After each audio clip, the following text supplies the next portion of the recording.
Assalamualaikum warahmatullahi wabarakatuh.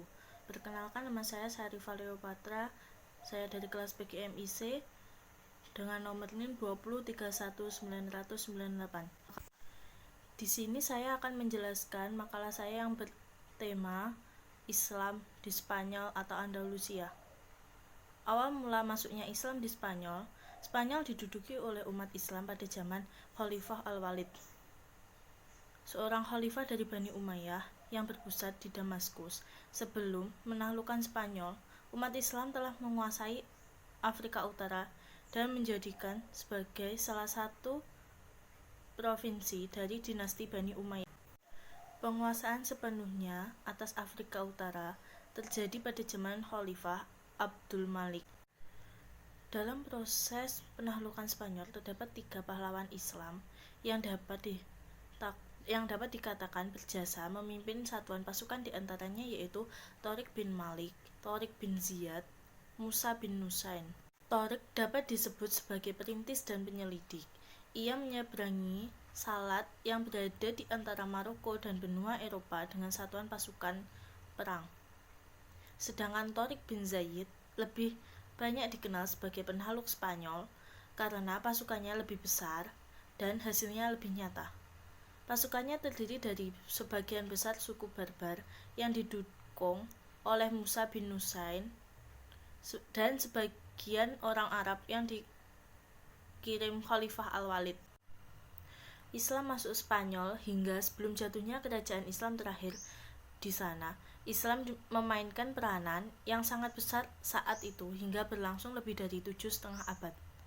Sejarah umat Islam di Spanyol dapat dibagi menjadi 6 periode, yaitu periode pertama, Islam Spanyol pada masa itu berada di bawah pimpinan para wali yang dikatakan oleh Khalifah Bani Umayyah yang berpusat di Damaskus.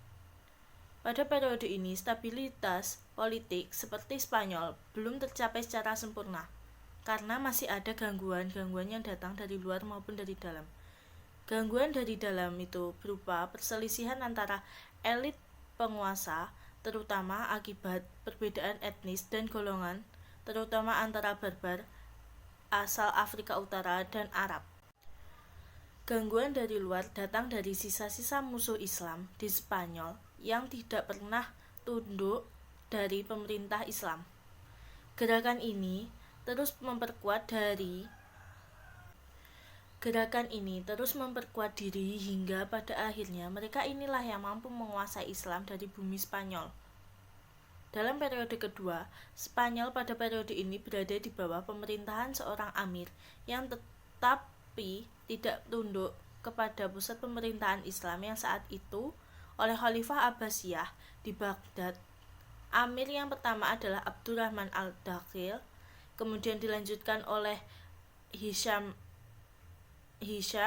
Hakam, Abdurrahman al-Awsat, Muhammad bin Abdurrahman, Munzir bin Muhammad, dan Abdul bin Muhammad.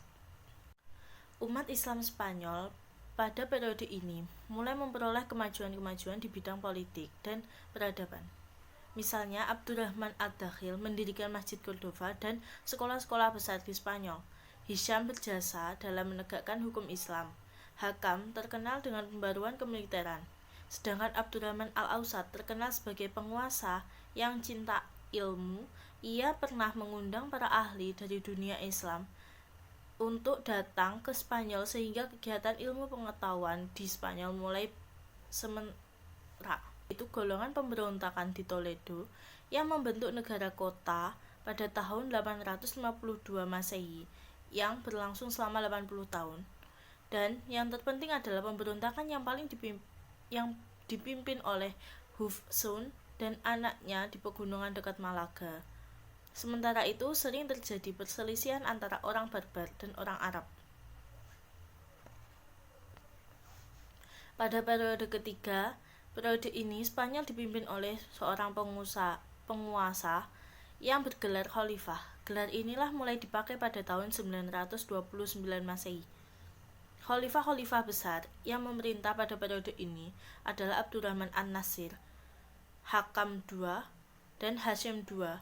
Pada masa itu, umat Islam di Spanyol mencapai puncak kemajuan dan kejayaan, menyaingi kejayaan Daulah Abbasiyah di Baghdad. Terbukti dengan didirikannya Universitas Cordova oleh Abdurrahman An-Nasir yang perpustakaannya memiliki ratusan ribu buku. Pada periode keempat, yaitu periode ini, Spanyol terpecah menjadi lebih dari 30 negara kecil di bawah pemerintahan raja-raja golongan yang berpusat di suatu kota seperti Sevilla, Cordova, Toledo. Pada masa ini, umat Islam kembali memasuki masa pertikaian yang mengakibatkan terjadinya perang saudara. Ironisnya, di antara pihak-pihak yang bertikai itu, ada yang meminta bantuan kepada raja-raja Kristen. Dan dari sinilah orang-orang Kristen melihat kelemahan dan kekacauan keadaan politik umat Islam. Dan pada periode kelima, pada periode ini, meskipun Islam Spanyol masih terpecah-pecah dalam beberapa negara, tetapi masih terdapat satu kekuatan yang dominan, yaitu kekuatan dinasti Murabitun dan dinasti Muwahhidun.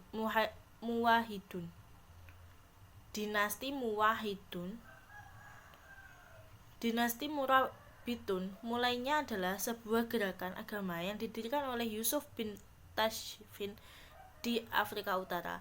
Ia masuk ke Spanyol atas undangan penguasaan Islam di sana yang tengah memikul beban berat perjuangan negerinya dari serangan orang Kristen. Pada periode ke-6 ini, pada masa ini kekuatan Islam hanya ada di daerah Granada di bawah kekuasaan dinasti Bani Ahmar. Pada masa ini umat Islam kembali mengalami kemajuan di bidang peradaban. Akan tetapi secara politik dinasti ini hanya berkuasa di wilayah yang kecil.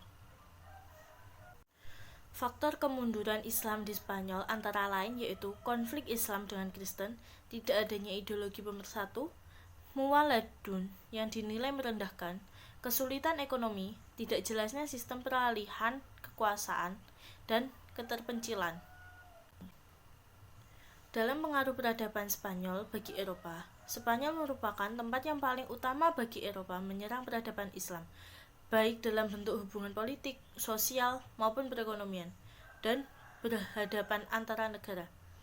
Orang-orang Eropa menyaksikan kenyataan bahwa Spanyol berada di bawah kekuasaan Islam jauh meninggalkan negara-negara tetangga Eropa, terutama dalam bidang pemikiran dan sains, samping bangunan fisik. Yang terpenting diantaranya adalah pemikiran Ibnu Rusdi. Baik, cukup sekian materi yang saya sampaikan hari ini. Wabillahi taufiq wal hidayah. Wassalamualaikum warahmatullahi wabarakatuh.